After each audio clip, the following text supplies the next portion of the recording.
Good morning, Wilmington. Good morning, Wilmington. I say good morning, Wilmington. Wake up, y'all. Come on, have a great day. Ooh. Good morning, Wilmington. What's going on? I'm your main man, Big Iv, the talk of the town, Mr. DETV, Mr. Positivity, the guy that's letting you know what is happening in the city, in my city, in your city, and throughout the state of Delaware. So, look, check this out. If you're trying to do something tonight, I got a phone call from this dude, right? And he's like, yo, I'm having this comedy experience that no one can match, right? And first of all, let me tell you, Over the Limit is simply just one of the best when it comes to comedy, right? But the powerhouses that they have lined up at the Grand Saturday, September 9th, man, you don't want to miss it. We got it's three comedy legends, right? Living legends. I don't want to say legends like they're gone and put in a casket somewhere. Living legends. We have one, the powerhouse. I'm gonna introduce her first because she is the Thundercat of the group. Oh my God. Barbara Carlyle. I also have D-Lay on. And look, if you ain't following him, you call a coroner, man. And after that, you better have room to laugh with Timmy Hall. What's going on, everybody? How you all doing? Everybody good well brother? except the mountain. Except the what? The Thundercat. Oh, well, you know what I mean. You know what I mean. All right. I'm a lightning rod. I'm not a Thundercat. A lightning rod. All right, y'all. You all three of you going to be in town tomorrow. Coming in tomorrow, but you're performing at the Grand. You guys excited? Yeah, very excited. Always. It's very rare that I have a show in that area, in the Delaware, DMV area. So this is like a over excitement for me. Is that a word, over excitement? You can use it. We're gonna make it a word today, shoot. We can do what we want to. We live. Yeah, it's our network. You know what I mean? So Yeah, we good. control it. We can go long, we can go short, we can do whatever. We can have our own little Right. comic view right here if we want to. Yeah. Okay, that's good. That's good. All right, so let's start. A couple of y'all have been on Def Comedy Jam. D-Lay, let's start with you, D-Lay. Look, Okay. who inspired you, man? My uncle. Your uncle? Yeah, man. It's some of the funniest people that you think in the world are not comedians. Excuse me.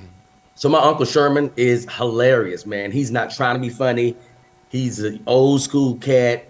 He's 60 years old. He still wear a curl. He's not gonna stop wearing his curl. And he's funny. He's unapologetically funny. And I would watch him as a kid. Is he the uncle that's at the barbecue with the sandals with the holes in them, that's working the grill? Every stereotypical black uncle that you can think of, he's him. Okay. Wow. Okay. He's him. So he's my inspiration, man. He's hilarious. But the thing is, he's not trying to make you laugh. He's Right. just being who he is. Right. So he was definitely an inspiration to me. How about you, Barbara? Oh my God. I think I am my own inspiration. Okay. Come on, Virgo. Shut it up. Shut it up. I gotta tell it like it is for it get like it ain't. I mean, I grew up listening to Richard and Moms Mabley and all those people, but the comic that I knew and could relate to was Carol Burnett because she was on my TV at that time. And I've always had a knack for comedy because I couldn't fight. So it was easier for me to use words. And Okay. I can throw some words. I can't throw nothing else, but I can throw some words. So, but my mom was very, very funny. She ran a juke joint. I think she was the original Suge, had the original Harpo's. And, but I don't know. It's just something that I wanted to be an actress, but I just, the comedy came much easier than the acting part. Got you. Now we got Timmy Hall on. Timmy, what's happening, bro? First of all, Timmy's in the trunk. Okay, right. Timmy's in the trunk. Okay, let's just be clear. He's in the trunk. That's where he lives. Let him stay where he lives. There you go, Barbara. Look, I love Barbara. Buick. Barbara, that dress is giving me epilepsy. That is a Oh, loud this is dress. not a dress, first of all. That You shit is giving me epilepsy. I know it messes up your That should have autism, came with a but it's movie okay. warning. You got me shaking. I'm Don't having a follow the seizure. zigzag. Look at the plus sign. The plus. Don't look at the zigzags. Look at the plus. My inspiration was actually D.L. Hewley. That's why I kind of patted myself after when I first started doing comedy.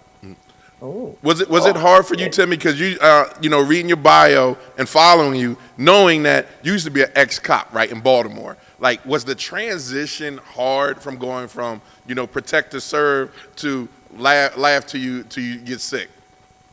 Yeah, it was. I mean, I've been doing comedy 28 years, so it was hard. It was hard going back and forth and trying to, I guess, come up with material that would cater to everybody. Because people, they hate the police, so you had to kind of make yourself likable. That was really hard. There was a lot of hard writing, but I enjoy it now. And where I go, I travel all over the country. I enjoy it. Awesome. Question for you guys, for all of you. This is round table, so feel free to jump in. Watching how everything's changed, the way people consume media and consume comedy and all that, and going from a stand-up comedian to what social media is today. Was that transition hard? Because D-Lay, I know you have a plethora of content that you're putting out. Mm-hmm. I think in the beginning it was something brand new to the comedy community. So it was a division between social media cats and stand-up cats. And I was playing the middle. That's why today I'm a hybrid. I can play, the stage well, and I can maximize on social media. The thing was, most of the older guys were rebelling against it. Like, I'm not gonna do that, man. I'm a real stand-up comedian. Until you realize, no, this is the new climate. This is how you're gonna be able to, move your brand. So for me, it was an easy transition. I just, I got in early and learned from the, from the social media stars. And just, got in and just kind of created my own lane. How about you, Barbara? Well, with me, I still don't really know how to finagle the social media kind of thing, even just being on regular, just doing Facebook and Instagram and all that. And I know that there is a thing called evolution where we move into a new genre of comedy and whatever. I don't have a problem with the way they're doing things and how they're getting out there and how it's, it's easier to look at 10 seconds and decide somebody is funny. But when you get on stage, it does not transfer. Mm-hmm. That's the problem I have, and I don't consider what we do old school. I consider what we do is school. And if you don't want to learn from us, you're taking our jokes, you're taking our premises, and you're minimizing them to like 10 seconds. Because everybody has lost their attention span since they went inside. Right. And when they came out, it's like, hey, I ain't got time. I don't know what's going to happen in the next 20 seconds. Let me get this little quick laugh and keep it moving. Right. And when the promoters jumped on the bandwagon and started treating us like we were dinosaurs or whatever of the game, then it really, I don't think it jaded us, but it made us look at it in a different way. Like, come on now, we were the ones that got you into the position where you are. So how can you come to me and say, hey, unless you got so many followers, right, I can't book you. And some of them, and these people that have followers, they really, some of them not even funny. Well, you gotta understand something. They not. I'm a bar live. I've been doing it with the barber. I've been doing it so long. Problem I have is you making somebody an instant headliner. It takes time to be a headliner. We had to go through MCing, featuring, where we had to audition. It took a long. You just making people instant headliner and say, hey, you're funny on social media. Here, do 30 minutes. And what they started doing was having them go up before us and making us veterans headline, but not paying us to pay for it. Yeah. That's the biggest problem I have. You making me do the position, but not paying me the money because they can't handle it. That's my biggest issue. Mm-hmm, mm-hmm. Do you think that the audience is too sensitive during this climate? And how do you go through that? Let me tell you something. They are, but guess what? If you look at this new social media, these new comedians, like a lot of these white comedians, Indian comedians, then they going and attacking the crowds, and it's okay again. Like two guys now, that's all they do is just crowd work, and now it's okay again. Right. It's only okay. It's only okay when they say it's okay. You know. Right. I don't find the crowds are more sensitive. My audiences are still my audience. I mean, they've been rocking with me for a while, so I don't have to alter anything. The people that's coming along, the new ones, they just got to get on my wavelength. But I find the social media audiences to be more sensitive than the live audiences. Yeah. Yeah, because they end up what is it? Tough keyboard Tony. They can sit there and they could just Twitter finger. Yeah. Twitter finger Felicia, right. So they can get on and do that. They're more sensitive there. Like at my shows, you know what you're getting. Right. If I say something that's, shocking, it's we have to cancel him. And I don't have the type of comedy style where I attack people's personal thing. You know what I mean? When I say something, we can all laugh at it together. So I've never felt like I need to I'm going to say what I want to say. Right. I'm going to say what I want to say. Because again, the people that know me and the crowd that's been rocking me for a while, no, I'm not coming with no malicious intent. We're here to have fun. And if you get caught up in the joke, your ass got caught up in the joke. That's just what it is. Right. Now let me ask you, for the people that are coming to the show here in Wilmington and that don't know you, can you tell them all three? Tell people what they can expect when they hear you, when they see you on stage. I'll start this without. They can expect to hear a prophetic word from the man of God. They can expect to have an offering raised from the man of God. They can expect to hear biblical things. Some of them may backslide during the set. However, they can forgive me if they have a Christian-like attitude. The doors of the church are open. Guess I won't be going to that church. What's the name of the church? The Church of Latter-day Aints. Yeah, that's what it is. How about you, Barbara? Well, I am uncut, unfiltered. I know how to read an audience, so I know where to take a joke. The thing with us is all of us are headliners, and when you know how to read an audience by now. Right. So if you're the headliner and everybody else is going before you, you know how the audience reacts to certain words. Right. You know how they react to certain jokes. So you know how to change it up.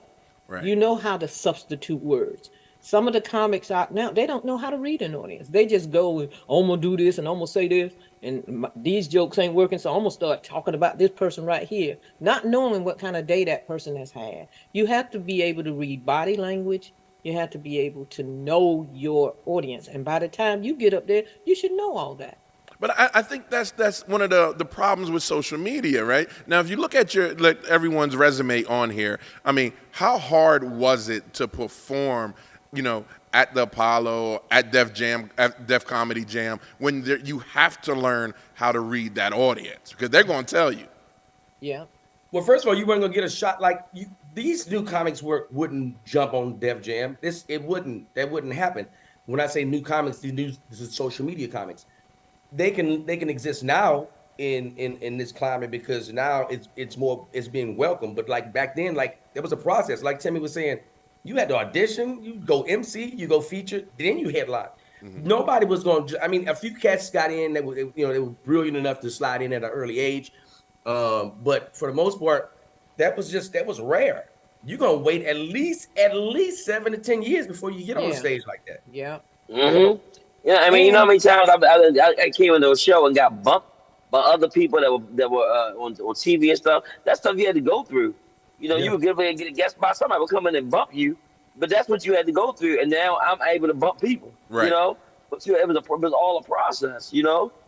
But the other thing is, now you got comics just started doing comedy yesterday, and in 2 weeks they expecting money. Well, how much you gonna pay me? How much I'm gonna pay you? Right.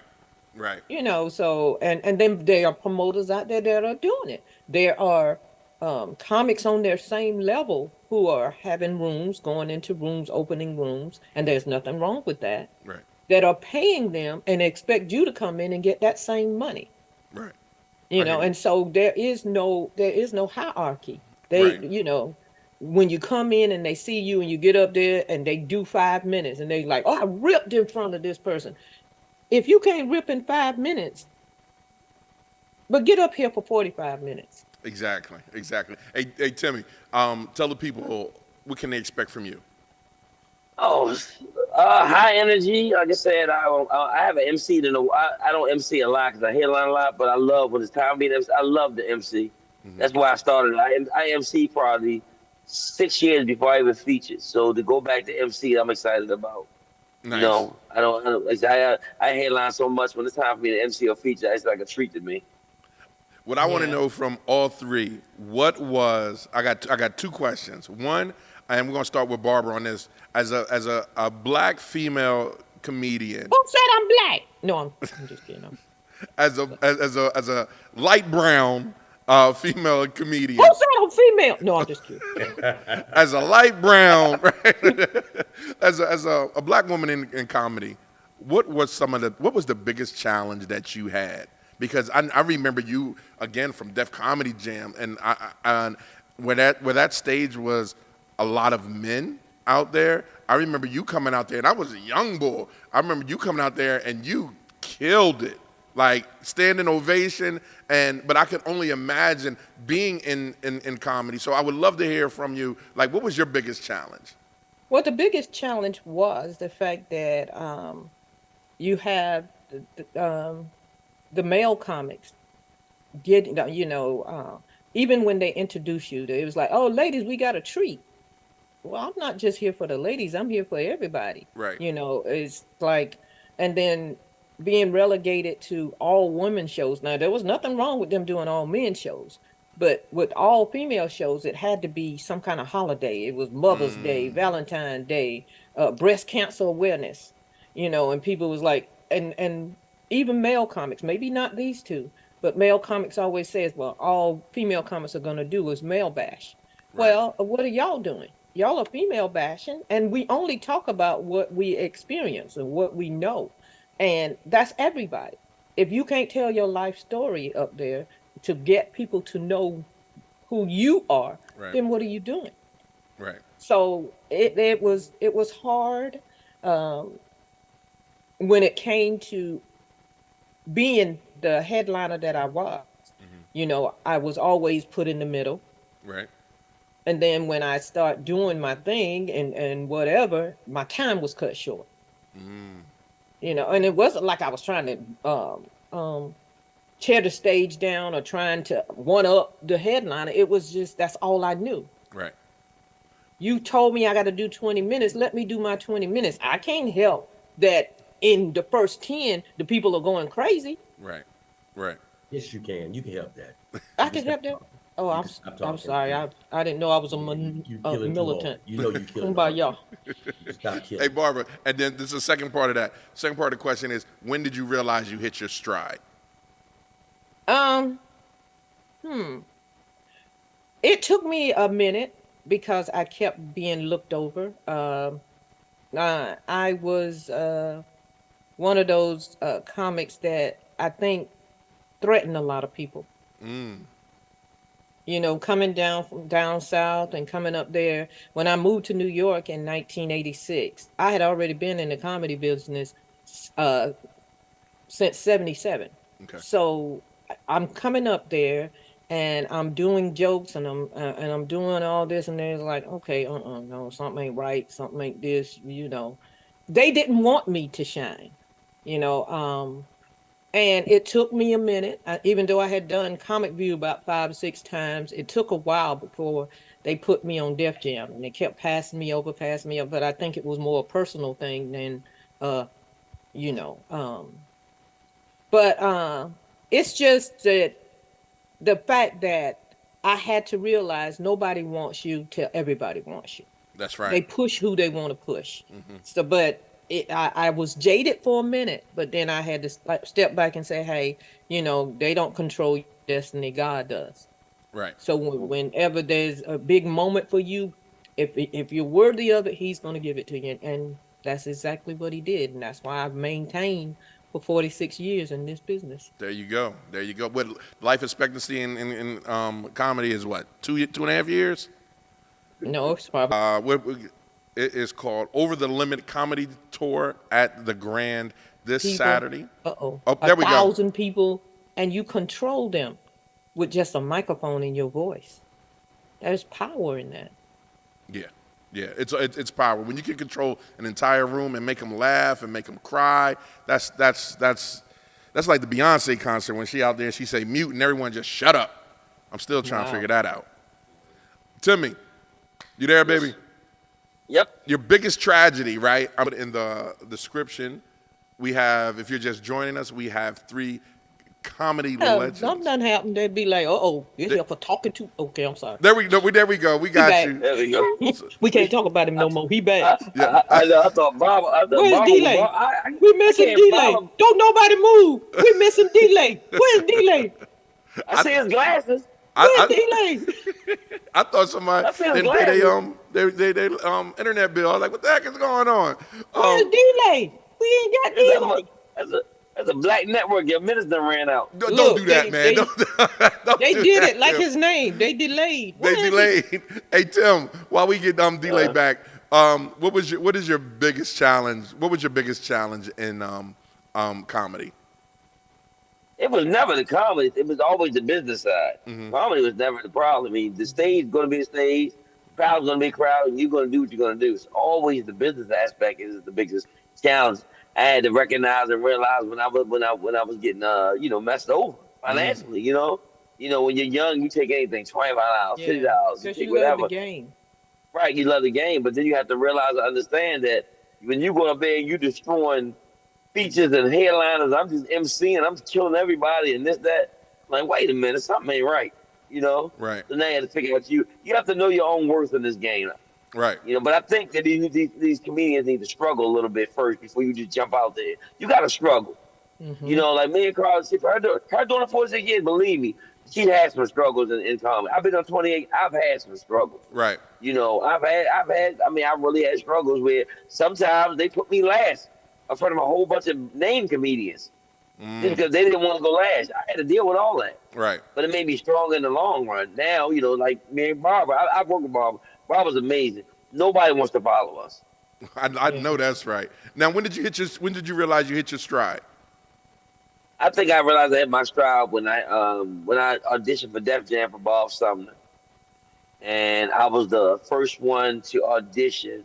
And another comedian, I ain't gonna say his name, he did it on purpose because he wanted me to go first and hope he can go by. And I got a standing ovation, and he bombed right behind me. And when he bombed, I got a complete standing ovation. The whole crowd went crazy. And then next thing you know, he stamped me and got me on Def Comedy Jam. And that's when I knew that, when he stamped me, and I just worked with Bob, I got to work with Bob coming up. When Bob told me that, I was that funny and compared me to all these other comedians that I looked up to, I said, you know what? I'm there. There you go. Well, look, I appreciate you all. Did Delay get back, or is he delayed? No, he had you should have picked them big glasses. He had the eye doctor. Oh, with the big glasses. They called him the back. American Vision. Wait a minute. Their glasses back. He took his glasses and get tinted at the car shop. Wait a minute. So he talking about you, Timmy, doing the interview in your car, and he was at the eye doctor. Yeah, you stop being them glasses. Well, that's what you win at King's Dominion, right? When you shoot the ball 3 times, that's the same glasses they give you. They give you that and an invisible dog. Well, look, you two, thank you so much for coming on Good Morning Wilmington. Again, make sure you want to be at the Grand this weekend, September 9th, Over the Limit, Barbara Carlyle, Delay, Timmy Hall. Look, it's going to be insane. Kevin Anthony, Kobe Wright. Yeah, Corey Wright. Yeah, Kevin Anthony is I don't know Corey, but I know Kevin Anthony is. Wow. That's the DMV's an icon. Icon. Yes, he is an icon. I love it. He was on the best show. Take the owl. He just a con. You ain't got to put the owl in there. He a con. He's funny. Yeah, he was on the show with Bernie Mac. He was on one of the biggest shows that Comedy Jam ever had. Nice. All right, I can't wait to meet you guys Saturday. If you see this big 6'5", 365 guy run up to you, be like, "Yo," you know. Yeah, you better be security. You know the call to call is "Yo." So I like that tattoo you got on. It look like scratches from a defense movie. Yeah, I know. Like the Wu-Tang You know what? somewhere else. That's just Wu-Tang. I saw somebody say, even that, or Szechuan chicken. What is that? Woo. We got Szechuan chicken on his arm. It's a little bit of Wu-Tang in Wakanda. Wakanda. See, I can take a joke. Cross your I'm arms with like it. this. Do this. Let's see.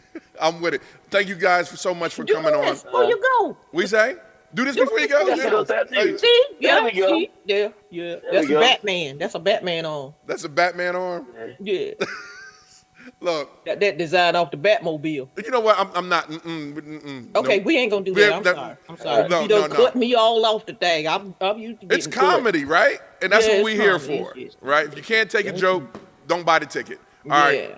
Got that right. Over the Limit. Make sure you come out Saturday, Please September come 9th. All right. I'm gonna let y'all close us out. You got anything that you want to say to the wonderful people of Delaware? Delaware, What's my second please time come out there? and support. Shut up, Timmy. I'm talking. Just because you got a gun don't mean you can out-talk me. Hey, Listen, you older. Ooh, I am. And I look better. Anyway, Delaware, please come out and support. You know, it's a comedy thing. People are hurting. We need laughter if we don't need anything else. It's the best medicine in the world. You can put down all your worries, put down all your strife, and just come in, sit back, and have a good time, because you will be thoroughly entertained, I guarantee you. Bar none entertainment, when they say we over the limit, we are over the limit. And we want to be over the limit when it comes to participation. So come on out, Delaware. Please do. Tim? Go ahead. Yeah, come on out Delaware, because if you don't come out and it's light and I don't get my money, the Grand Ole Opry will be on fire. Pretty much on fire. It'll be grand.